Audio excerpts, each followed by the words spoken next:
बिस्मिल्लाहिर्रहमानिर्रहीम। अस्सलाम वालेकुम। Welcome to my channel Urdu कहानियाँ। जानते हैं आज मोमिनीन की मिराज यानी नमाज के बारे में। कमरी साल के 7वें महीने रजब की फ़जीलत ये है कि इस माह मुबारक में नबी करीम सल्लल्लाहु अलैहि वसल्लम को मिराज के वक्त फ़र्ज़ियत नमाज का हुक्म दिया गया।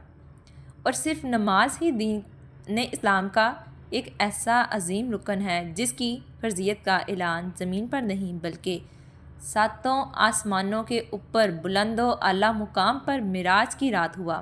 नीज़ इसका हुक्म हज़रत जिब्राईल अलैहिस्सलाम के ज़रिए नबी करीम सल्लल्लाहु अलैहि वसल्लम तक नहीं पहुँचा, बल्कि अल्लाह ताला ने फ़र्ज़ियत नमाज का तोहफ़ा बज़ाते ख़ुद अपने हबीब मोहम्मद मुस्तफ़ा सल्लल्लाहु अलैहि वसल्लम को अता फ़रमाया।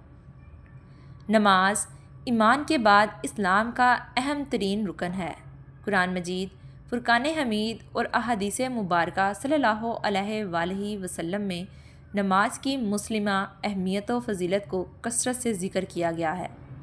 सिर्फ़ कुरान पाक में तकरीबन 700 मरतबा, कहीं इशारतन और कहीं सराहतन मुख्तलिफ़ उन्वानात से नमाज का ज़िक्र मिलता है, जिनमें नमाज को कायम करने पर बड़े बड़े वादे और ज़ाया करने पर सख्त वईदें वारिद हुई हैं।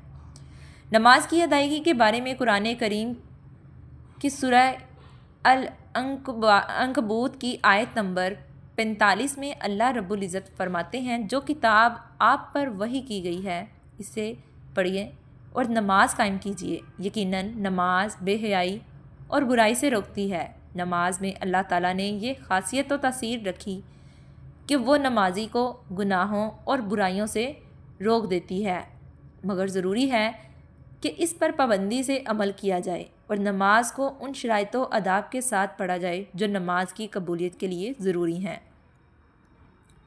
जैसा कि हदीस में है कि एक शख्स नबी करीम सल्लल्लाहु अलैहि वसल्लम की खिदमत में आया और कहा कि फ़लाँ शख्स रातों को नमाज़ पढ़ता है मगर दिन में चोरी करता है।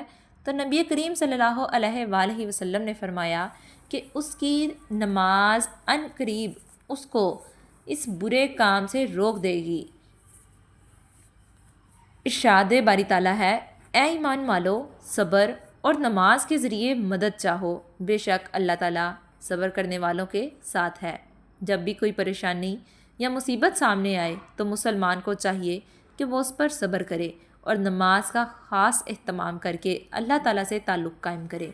हजूर अकरम सल्लल्लाहु अलैहि वसल्लम भी हर परेशानी के वक्त नमाज की तरफ मतवज्जा होते थे, जैसा कि हदीस में है।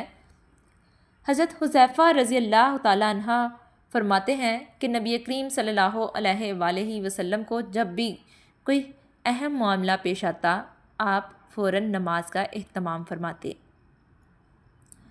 नबी अकरम सल्लल्लाहु अलैहि वसल्लम 5 फ़र्ज़ नमाज़ों के अलावा नमाज तहज्जुद, नमाज इशराक, नमाज चाश्त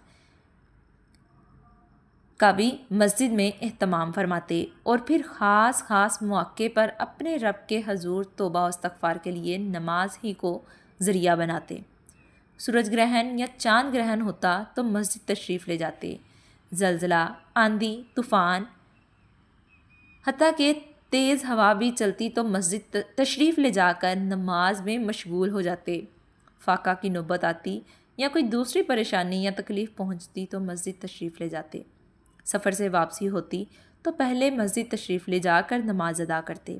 इसलिए हमें भी चाहिए कि नमाज का ख़ास एहतमाम करें और अगर कोई परेशानी या मुसीबत आए तो नमाज की अदायगी और सब्र के ज़रिए अल्लाह ताला से मदद मांगें।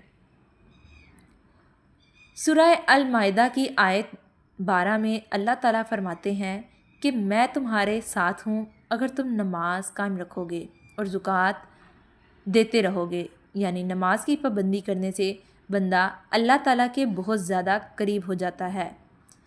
जैसा कि नबी करीम सल्लल्लाहु अलैहि वसल्लम ने फरमाया, बंदे को अल्लाह ताला का सबसे ज़्यादा कुर्ब सजदे की हालत में हासिल होता है।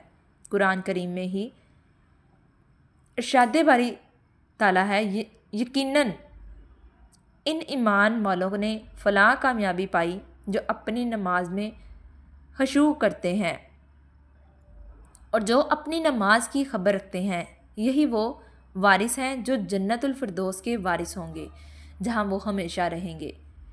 سورہ المومنون ان آیات میں کامیابی پانے والے مومنین کی 6 صفات بیان کی گئی ہیں۔ پہلی صفت خشوع و خضوع کے ساتھ نماز ادا کرنا، اور آخری صفت پھر نماز کی پوری طرح حفاظت کرنا۔ اس سے ظاہر ہوتا ہے کہ نماز کا اللہ تعالیٰ کے پاس کیا درجہ ہے اور کس قدر محترم البشان چیز ہے کہ مومنین کی صفات کو نماز سے شروع کر کے نماز ہی پر ختم فرمایا گیا۔ اس کے بعد اللہ تعالیٰ نے ارشاد فرمایا کہ یہی وہ لوگ ہیں جو جنت کے وارث یعنی حقدار ہوں گے۔ جنت بھی جنت الفردوس جو جنت کا اعلیٰ حصہ ہے، جہاں سے جنت کی نہریں جاری ہوں گی۔ غرض جنت الفردوس کو حاصل کرنے کے لیے نماز کا اہتمام بے حد ضروری ہے۔ ایک دوسری جگہ ارشاد ہے کہ بے شک انسان بڑے کچے دل والا بنایا گیا ہے، جب اسے مصیبت پہنچتی ہے تو ہر بڑا اٹھتا ہے، اور جب راحت ملتی ہے تو بخل کرنا لگتا ہے، مگر وہ نمازی جو اپنی نماز کی پابندی کرتے ہیں اور جو اپنی نماز کی حفاظت کرتے ہیں یہی لوگ جنتوں میں عزت والے ہوں گے۔ سورہ المعارج رسول اللہ صلی اللہ علیہ وآلہ وسلم نے ارشاد فرمایا، قیامت کے دن آدمی کے اعمال میں سب سے پہلے فرض نماز کا حساب لیا جائے گا۔ اگر نماز درست ہوئی تو وہ کامیاب و کامران ہوگا، اور اگر نماز درست نہ ہوئی تو وہ ناکام اور خسارہ میں ہوگا۔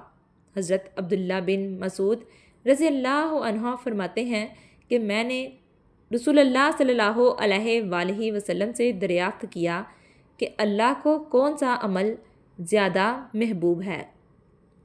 آپ صلی اللہ علیہ وآلہ وسلم نے ارشاد فرمایا، نماز کو اس کے وقت پر ادا کرنا۔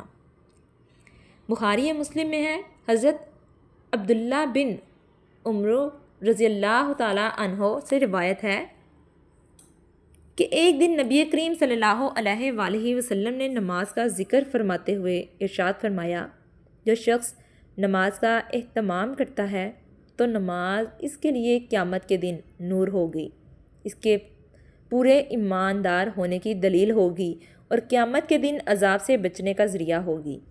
اور جو شخص نماز کا اہتمام نہیں کرتا اس کے لیے قیامت کے دن نہ نور ہوگا، نہ اس کے پورے ایماندار ہونے کی دلیل ہوگی، نہ عذاب سے بچنے کا کوئی ذریعہ ہوگا، اور وہ قیامت کے دن فرعون، قارون، حامان اور ابی بن خلف کے ساتھ ہوگا۔ علامہ ابن قیم رحمۃ اللہ علیہ نے کتاب الصلاۃ میں ذکر کیا ہے کہ ان کے ساتھ حشر ہونے کی وجہ یہ ہے کہ اکثر انہی باتوں کی وجہ سے نماز میں سستی ہوتی ہے جو ان لوگوں میں پائی جاتی تھیں۔ بس اگر اس کی وجہ سے مال و دولت کی کثرت ہے تو قارون کے ساتھ حشر ہوگا، اور اگر حکومت و سلطنت ہے تو فرعون کے ساتھ، اور وزارت یا ملازمت ہے تو حامان کے ساتھ، اور تجارت ہے تو ابی بن خلف کے ساتھ حشر ہوگا۔